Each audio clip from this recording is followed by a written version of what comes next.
Marcos capítulo 2, verso 1. Dias depois, entrou Jesus de novo em Cafarnaum, e logo ocorreu que ele estava em casa. Muitos afluíram para ali, tantos que nem mesmo junto à porta eles achavam lugar, e anunciava-lhes a palavra. Alguns foram ter com ele, conduzindo um paralítico, levado por 4 homens. E não podendo aproximar-se dele, por causa da multidão, descobriram o eirado no ponto correspondente ao que ele estava, e fazendo uma abertura, baixaram um leito em que jazia o doente. Vendo-lhes a fé, Jesus disse ao paralítico: Filho, os teus pecados estão perdoados. Mas alguns dos escribas estavam assentados ali e arrazoavam em seu coração: por que fala desse modo? Isso é blasfêmia. Quem pode perdoar pecados, senão um, que é Deus? Jesus, percebendo logo por seu espírito que eles assim arrazoavam, disse-lhes: por que arrazoais sobre estas coisas em vosso coração? Qual é mais fácil, dizer ao paralítico: estão perdoados os teus pecados, ou dizer: levanta-te, toma o teu leito e anda? Ora, para que saibais que o Filho do Homem tem sobre a terra autoridade para perdoar pecados, disse ao paralítico: eu te mando, levanta, toma teu leito e vai para a tua casa. Então ele se levantou, e no mesmo instante, tomando o leito, retirou-se à vista de todos, a ponto de se admirarem todos e darem glórias a Deus, dizendo: jamais vimos coisa assim. Deixa a sua Bíblia aberta no livro do texto que nós lemos. Nós estamos hoje celebrando a primeira ceia do ano. É a primeira ceia em que nos reunimos depois daquele maravilhoso momento em que atravessamos o ano, não é? E iniciamos uma nova jornada. É sempre assim: ao findar de um ano e início do outro, nós deixamos para trás aquilo que passou, e nós focamos num novo objetivo. E esse ano nós estamos trabalhando na igreja a temática de avançando, amando e cuidando. Uma igreja avançando, amando e cuidando. Essa temática, ela visa fazer com que nós possamos ter um propósito como igreja juntos, e esse propósito está sempre sendo lembrado, de ganhar almas, de discipular vidas, de gerar novos discípulos. E esse texto que está diante de nós, ele fala muito desse sentido, não é? Porque nós passamos, algumas pessoas, elas passam pela vida. O tempo que nós temos aqui é um tempo, você já me ouviu falando isso várias vezes, é um tempo muito curto. Quando você menos espera, o ano acabou, o tempo passou, aquele vigor já não é mais o mesmo. Embora a sua cabeça ache que você ainda tem força para fazer certas coisas, né? Você já não consegue mais. Então, em outro tempo, você batia uma bolinha, corria um pouquinho para cá e para lá. Hoje, algumas pessoas, quando fazem isso, já chegam aqui no outro dia na igreja, todo arrebentado, procurando um canto para sentar. Não vou dizer nome de ninguém. Você acha que pode subir ali, fazer aquilo, acolá. Estava certa feita fazendo um serviço aqui no telhado da igreja. Aí o rapaz disse: olha, pastor, está assim, está assim. Eu vou lá olhar. Para minha surpresa, eu não consegui chegar. Talvez pelos meus 80 e poucos quilos, mas o joelho já não dobrava da mesma forma. E para minha surpresa, eu já não cabia em certos espaços que eu achava que eu cabia. A vida passa rápido. E se você não ficar apercebido, ela passa diante dos seus olhos e você não entendeu o propósito delas. E eu queria fazer uma pergunta. Na verdade, eu queria convidar você a ponderar comigo hoje um questionamento. Você sabe o propósito que dá sentido à sua vida? Você sabe qual é o propósito da sua vida? Porque, sim, irmãos, tudo tem um sentido e uma razão de ser. Tudo que existe, tudo que foi criado, tudo que nossos olhos enxergam, e até mesmo as coisas que não enxergamos, essas coisas foram criadas por Deus por um propósito, com um objetivo. Gênesis capítulo 1, verso 31, é um texto que nós conhecemos bem, quando o escritor diz: viu Deus tudo quanto fizera, e eis que tudo quanto fizera foi muito bom. Então Deus não fez nada ao acaso, Ele não fez coisas sem sentido. Toda a criação existe uma razão de ser e ela coexiste. Nós estamos dentro de uma cadeia que existe no sistema, que nós pertencemos, na verdade, a um grande sistema, a grande criação que Deus fez. A cadeia da criação vive de forma harmônica. Você está me entendendo? Diga amém. Salmo 19, verso 1 e 4, o salmista diz assim: os céus proclamam a glória de Deus, e o firmamento anuncia as obras das suas mãos. Um dia discursa outro dia, e uma noite revela conhecimento a outra noite. Não há linguagem, não há palavras, não se ouve deles som algum. No entanto, por toda a terra se faz ouvir a sua voz, e as suas palavras até os confins do mundo. Nós fazemos parte de um grande quadro pintado por Deus, e nesse quadro pintado por Deus, tudo tem um propósito.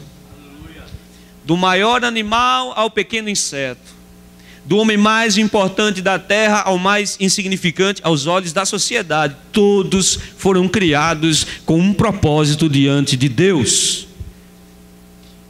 Qual é o seu papel nesse grande quadro que eu acabei de falar, nesse grande sistema que Deus criou, nessa cadeia da criação? Qual é o seu papel? Porque Deus criou você. Ora, se há um propósito na criação de um pequeno inseto, por que não há propósito na criação de um ser humano? Se há propósito em toda a existência de qualquer matéria, como não poderia dizer que não há propósito no que nós somos, naquilo que temos? Nossa vida tem um propósito nesse sistema inteiro. Algo depende da nossa existência. Algo depende de você. Deus colocou um propósito na sua vida e algo depende de você. Você concorda comigo? Diga amém. Ora, você pode ser insignificante diante para outras pessoas. Você não pode não ser muito relevante para mim ou para qualquer outra pessoa. Mas nessa cadeia da criação, você é relevante para alguém. Você faz falta para alguém. Diga amém, meu irmão. Amém. Glória a Deus. Se eu pensar que seu enterro ia ser só você. Tem gente que é tão ruim, não é, irmão? Que ele precisa pagar a pessoa antes de morrer para pegar cada um na alça do caixão para levar. Escute bem isso. Sem esse propósito, esse objetivo ao qual Deus nos criou, esse propósito é que dá sentido à vida. Esse propósito é que faz com que você seja feliz enquanto você estiver aqui. Esse período que nós passamos aqui, o tempo é curto. E esse período, esse pouco tempo, ele é subjetivo. Para quem vive feliz, o tempo passa rápido. Para quem é infeliz e amargurado, o tempo demora a passar. Você já percebeu isso? Amém?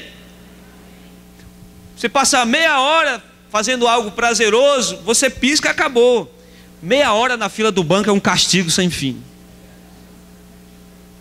Se você alcançou o propósito de Deus nessa vida, olhe para cá, você passa o pouco tempo que você tem aqui, você passa, mas você passa feliz.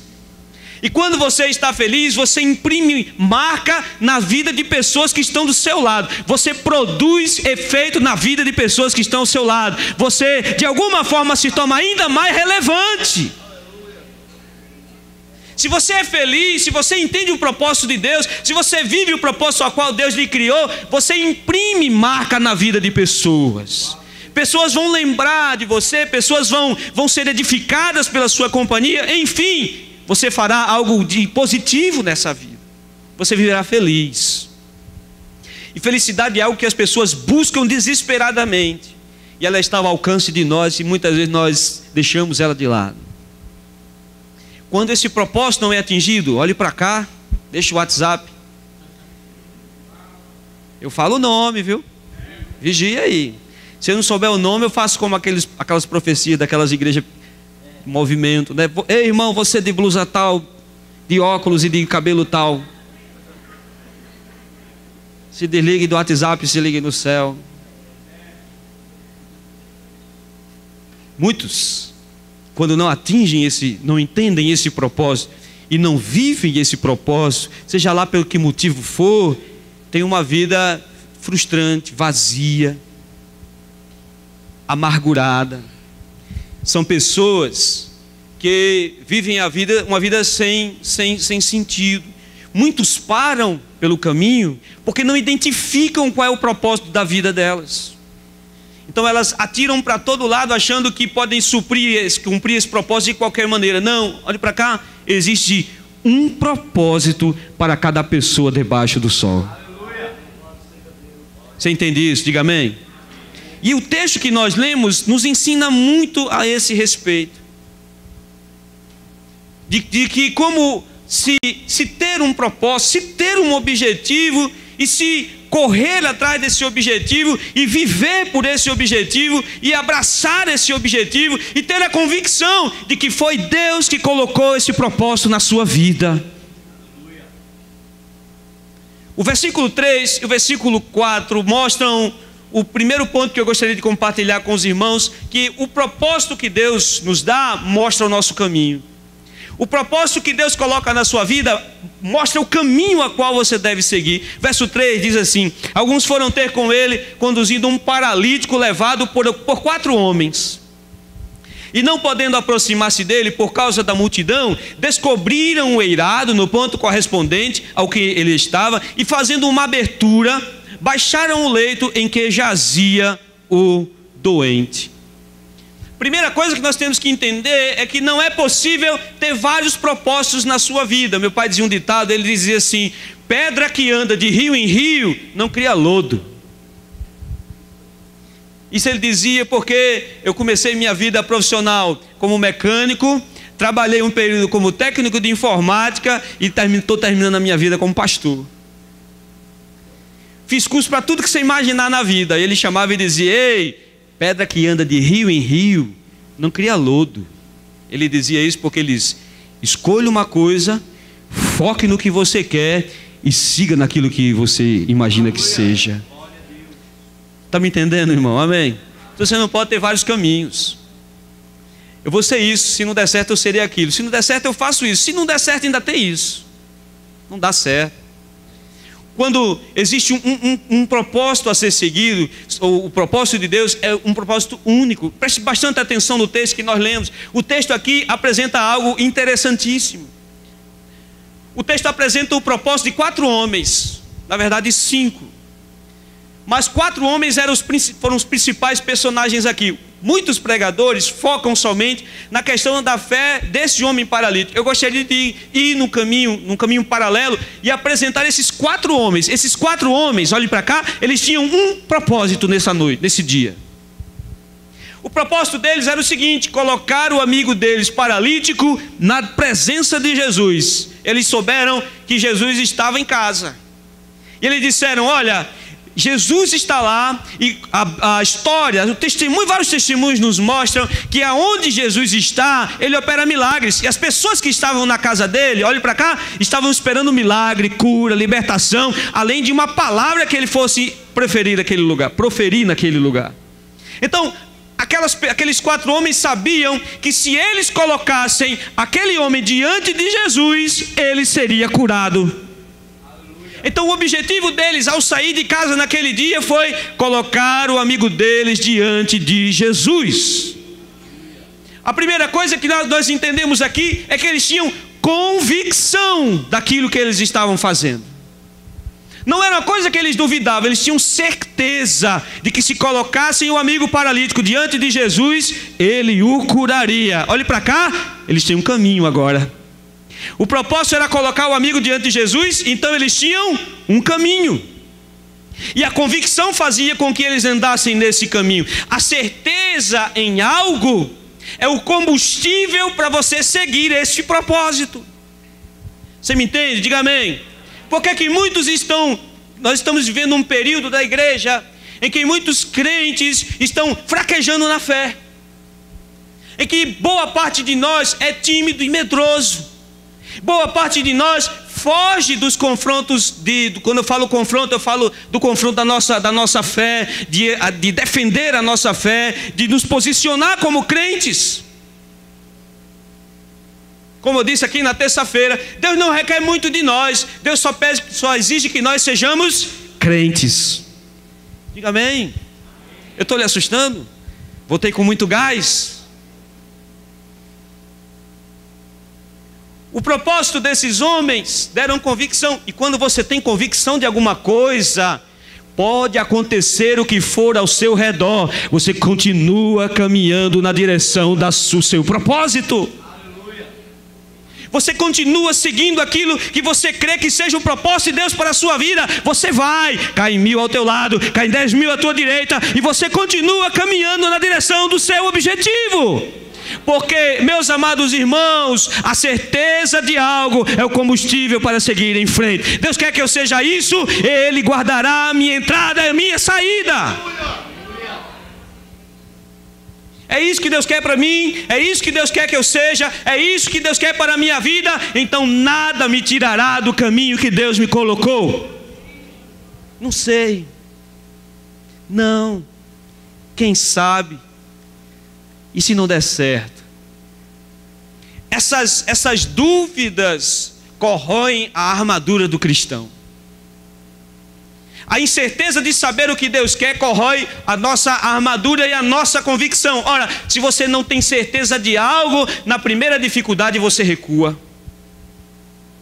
E aqui está um quadro de uma convicção, porque eles têm a certeza de que se colocarem o enfermo na presença de Jesus, ele será curado. Então cada um pega no lado da maca, daquela tipóia, daquela condução, daquela cama, e caminham para a casa que Jesus está em Cafarnaum. Quando eles dobram a esquina, imaginemos isso, a Bíblia não fala, mas eles dobram a esquina, eles têm uma surpresa. A casa está lotada. É gente de um lado, é gente do outro. E quando você imaginar uma casa, não imagine uma casa como nós imaginamos. As casas naquela época eram diferentes. E eles olharam para um lado, não tinham para onde entrar. Eles olharam para o outro, não tinham como se aproximar. Tinha muita gente. E é outra coisa que nós aprendemos aqui, porque quando você tem um propósito, você tem um combustível para seguir. Diga amém. Mas esse objetivo não será fácil de ser alcançado. Nós estávamos falando hoje pela manhã na escola bíblica dominical. Quando Deus cria o homem, Ele não cria o homem para ficar passeando no jardim com uma palhinha na boca, cantando e assoviando. Ele cria o homem para cultivar a terra. Vai trabalhar. E aí nós vamos para mais uma vez, quando Deus dá a terra prometida. Quem quer a terra prometida? Levanta a mão e diga glória a Deus. Não vem de graça não, tem que conquistar. Aí Caleb diz, me dá lá as montanhas, tem gigante lá, mas eu quero subir lá e dominar.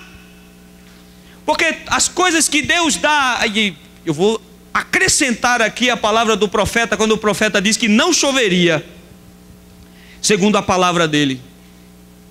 Se fossem essas profetadas nos dias de hoje, desses pastores medíocres e charlatões que estão por aí hoje, ele subia no altar, estendia suas duas mãos com suas roupas coloridas e dizia, Deus, eu ordeno, chova. Mas você vai olhar como o servo de Deus age, você vai ver que o profeta subiu ao cume do monte para orar a Deus insistentemente. Olhe para cá, o objetivo de Deus na sua vida será o seu combustível. Diga glória a Deus. Mas ele tem obstáculos. Ele não vai ser fácil.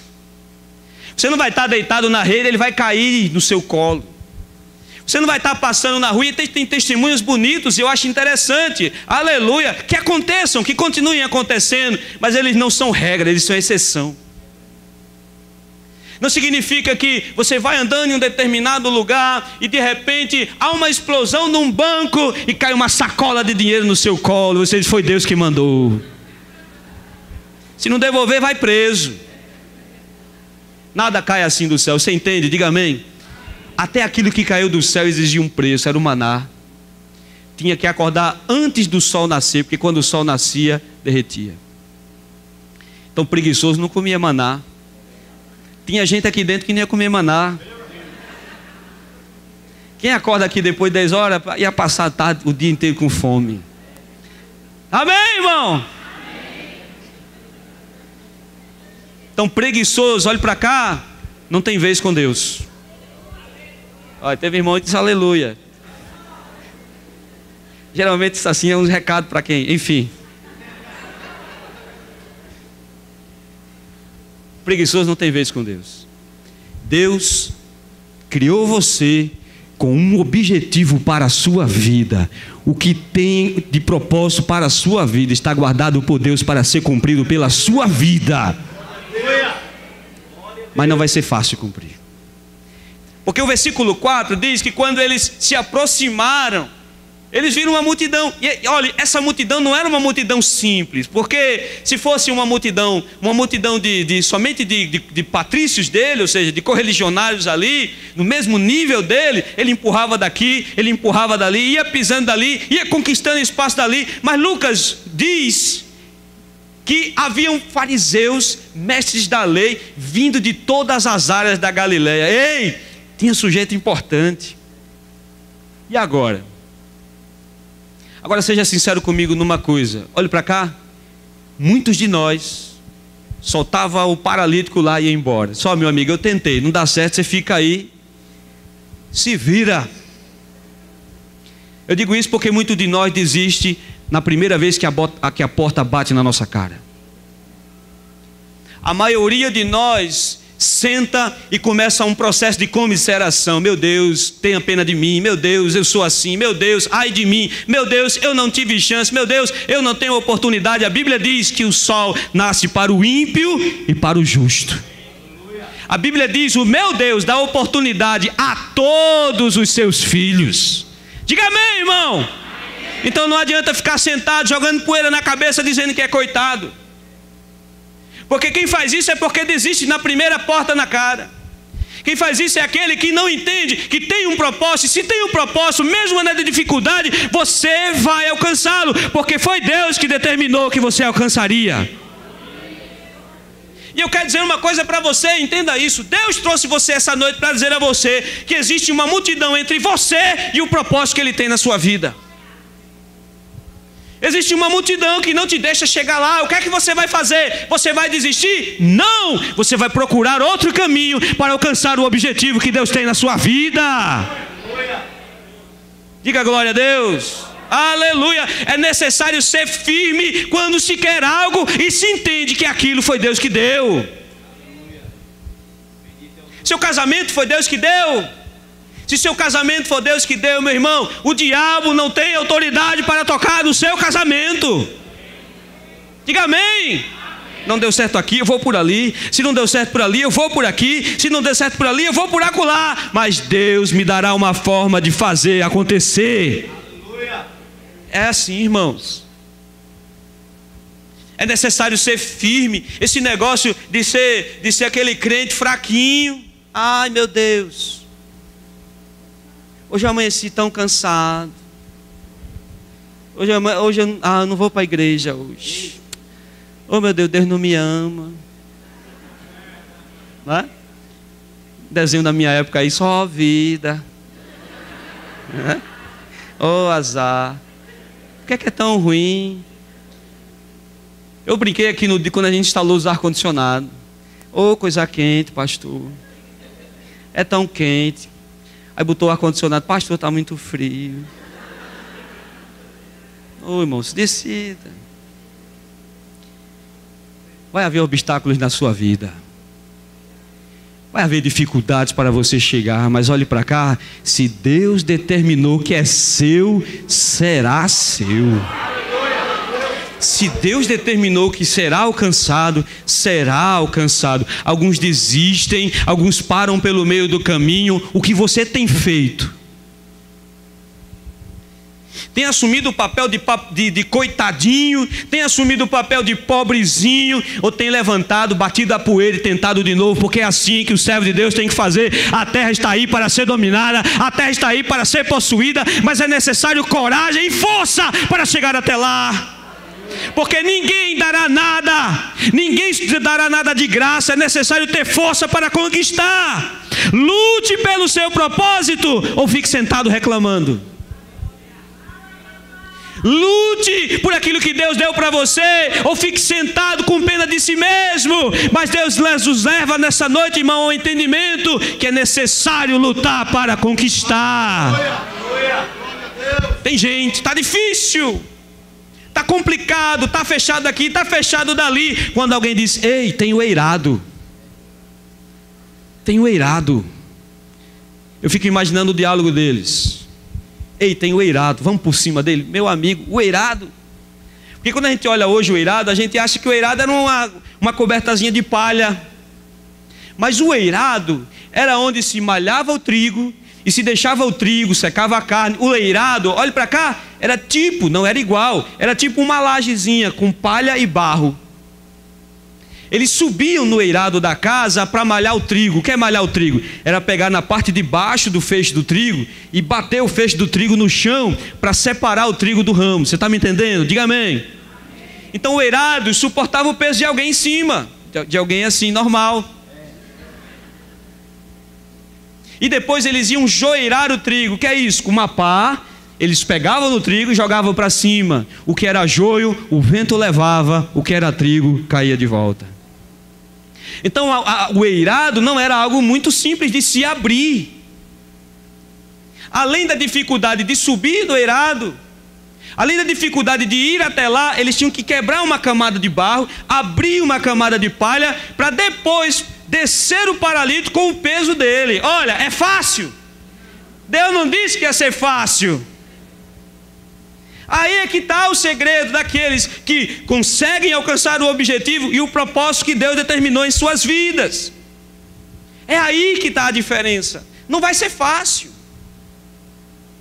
Se você acha que é fácil, meu amigo, pode amarrar o seu burro noutra sombra. Não é fácil. Mas a palavra do Senhor diz em 2 Coríntios, no capítulo 12, no versículo 9, que o poder de Deus se aperfeiçoa na nossa fraqueza. Aleluia. Glória a Deus. Você não vai conseguir. Você fica por ali, você fica por acolá. Alguns desistem. Deus tem fortalecido você. E uma das coisas que esse dia foi marcado por Deus, para nós estarmos reunidos falando sobre isso, é porque Deus tem preocupação em que você alcance o objetivo que Ele determinou. Diga amém. Ele te surpreenderá. É possível Deus nos surpreender? É possível? Nós já esperamos tantas coisas de Deus, não é? Mas Ele nos surpreende. Ele nos surpreende. O capítulo que nós lemos no versículo 5, antes disso, eles abrem o eirado. Eles abrem o eirado mais ou menos do tamanho de um homem, e eles descem o paralítico. O dono da casa deve ter ficado muito feliz com essa. Eles desceram o paralítico. O paralítico, olhe para cá, agora está na presença de Jesus. Eles conseguiram o propósito deles. Diga glória a Deus. E agora? Agora é esperar. Versículo 5 diz: vendo-lhes a fé. Ele não está falando somente do paralítico. O Marcos não está falando somente da fé do paralítico. Você está me entendendo? Diga amém. A fé desses homens chamou a atenção do nosso Senhor. Vendo-lhes a fé, Jesus viu a fé daqueles homens. O versículo de número 9 diz: qual é mais fácil? Dizer ao paralítico: estão perdoados os teus pecados? Ou dizer: levanta-te, toma o teu leito e anda? Qual é o mais fácil dessas duas coisas? Veja, foi o Senhor que nos criou. Ninguém nessa vida nos conhece tão bem quanto aquele que nos criou. Se você tem um filho, se você é casado, se você vive há muitos anos com alguém, você passa a ter, de certa forma, a conhecer até os pensamentos de alguma forma através das reações daquela pessoa. Se você vive há muitos anos com seu marido, por exemplo, você sabe quando ele está bem e quando ele não está. É assim ou não é, meus irmãos? Se você vive há muito tempo com sua esposa, você sabe se o negócio está tudo tranquilo ou se o bicho está pegando. Porque na maioria das vezes, o que a mulher fala não é o que ela está sentindo. Está tudo bem, meu amor? Está tudo bem. Você quer isso, minha filha? Não, não quero nada. É assim, irmãos? Ela fala, mas não é. Aí eu vou abrir um parêntese aqui, irmão, eu tenho 10 minutos. Aí eu fico num desespero tremendo. Quem é homem aqui, a gente fica num desespero terrível. E agora, o que é que eu digo? O que é que eu faço agora, Jesus? Tá bom, esse vestido tá bom? Meu Deus, e agora? Ah, tá um espetáculo. Porque a gente não sabe o que dizer. Irmãs, nos perdoe, a gente não sabe o que dizer. Por isso que a gente faz assim. Eu descobri que não é só eu. Depois que eu conversei com alguns maridos aqui, nós vamos criar uma associação. Depois que eu conversei com alguns irmãos, eu vi que os irmãos também são assim. Eu disse, nós vamos fazer o que hoje? Você sabe, minha filha, nós vamos para onde? Não, você vai dizer. E aí você diz, não vamos fazer isso. Ah, fazer isso? Não é assim, meu irmão? Levante sua mão, diga amém, pastor. É assim. Olhe para cá. Quem criou você conhece você como nenhum de nós conhece. Aleluia. Quem conhece você sabe que esse seu sorriso na cara não é verdadeiro. Quem criou você sabe que a angústia no seu coração está explodindo o seu coração dentro do seu peito. Quem criou você conhece, sabe o que você passa pelas madrugadas. Quem criou você sabe dos seus medos, das suas angústias, dos seus temores. Quem criou você sabe muito bem, antes que você fale uma palavra, Ele sabe muito bem o que se passa com sua vida. O texto diz, vendo-lhes a fé, o mestre conhecia aqueles homens. Aquele que te criou você da forma que você é, aonde você está, com as limitações que tem, no lugar em que você está. Suas características não são limitações, são dádivas de Deus. Aleluia. São dádivas de Deus. E ele faz uma pergunta que ressoa em nossos ouvidos nessa noite: o que é mais difícil? O que é mais difícil, perdoar pecados ou dizer a esse homem que se levante? O mais difícil ele tratou primeiro. É isso que ele diz: perdoados estão os teus pecados. Aleluia. O maior propósito na nossa vida, e aí é único, e os demais eles vão circular ao redor dele. O maior propósito da nossa vida, e o principal, olhe para cá, porque você não pode ter muitos propósitos, diga amém. Só um: é adorar a Deus e gozar dele eternamente. Todo o resto se agrega a isso, e isso se torna a coluna central da nossa vida. Aleluia. Adorar a Deus e gozar dele para sempre. Diga glória a Deus, meu irmão. Aleluia. Propósito alcançado, pecado perdoado. Ele agora não precisa que ninguém carregue. Os evangelistas traçam um quadro, dizem: ele saiu glorificando a Deus, porque agora estava andando sozinho. Amém? Aleluia. O que é que Deus quer para você? Qual é o sentido da sua vida? Deixa eu dizer uma coisa a você: Deus é o sentido da nossa vida. Viver para Ele é o principal objetivo do ser humano. A missão daqueles homens era ficar diante de Jesus. Hoje nós estamos diante dele. E uma vez diante dele, nossos pecados serão cada dia perdoados, e nós conseguiremos andar por conta própria. Hoje, naquele dia, ele perdoou pecados, restaurou a vida de um homem, e ele entendeu o objetivo da sua vida. Hoje, Deus diz a você: seu objetivo não é sua faculdade. Seu objetivo não é o seu concurso. Seu objetivo não é o seu comércio próprio.